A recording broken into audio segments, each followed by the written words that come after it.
ব্রাজিলের 5টা বিশ্বকাপ আছে। আর্জেন্টিনা যদি 5টা বিশ্বকাপ থাকতো তাহলে কি আমরা দেশে থাকতে পারতাম? দেশে থাকতে পারতাম না। নেইমার ছাড়া কি ব্রাজিল চলে না? চলে না? কি আশ্চর্য! দেখাও আজকে দেখি কি অবস্থা হয়। তোমাদের ম্যাচ দেখার জন্য সারা রাত ঘুম হয়নি, চোখের মধ্যে লাল বাতি জ্বলছে যে মানে ঘুমই আসতেছে না। ওদের ম্যাচ দেখতে যাব, কখন সকাল হবে, কখন যাব, কখন যে একটা তামাশা হবে, এগুলা দেখবো, এনজয় করবো। হাত দিয়ে গোল দেয়, বুঝেন না? ওরা তো পা দিয়ে গোল দিতে পারে না, ওরা হাত দিয়ে গোল দেয়। তো আর আগেই তো বলেছি ওরা অনেক চাপাবাজি করে। ব্রাজিলের 5টা বিশ্বকাপ আছে। আর্জেন্টিনা যদি 5টা বিশ্বকাপ থাকতো তাহলে কি আমরা দেশে থাকতে পারতাম?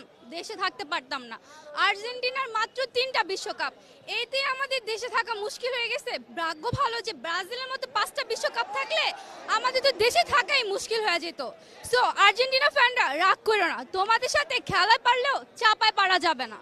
যারা জন্মের পরে কাপ নিতেই দেখে নাই তাদের সাথে আর কিসের তর্ক? কি রাগ করলা?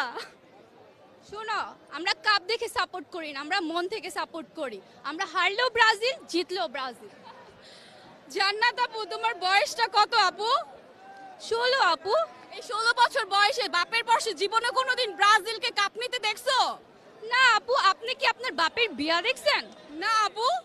তাইলে আপনার বাপের আপনি আব্বু ডাকেন কে?